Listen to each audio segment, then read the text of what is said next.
Today, I had one of the creepiest experiences I've ever had in an elevator. It was around 2 in the afternoon, a Saturday, and I was heading to an apartment building to see a client. As I walked in, 2 men entered at the same time, and then a third guy came up behind us and held the door open. It seemed polite enough, just 3 strangers heading in at once. We all got into the elevator together.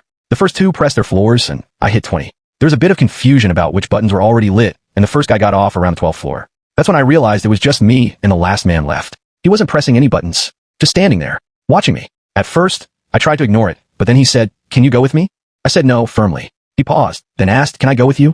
Again, I said no, this time sharper. I asked what his floor was, and instead of answering, he started mumbling under his breath in this weird, hostile tone. Then he shoved his hand deep into his pocket. My heart started racing. The elevator kept climbing floor after floor, and I couldn't tell what he was going to do. When the doors opened on 20, I stepped out quickly. But then he followed me. He took his phone out of his pocket and said something like, "Can you charge this for me? Or can you help me with it?"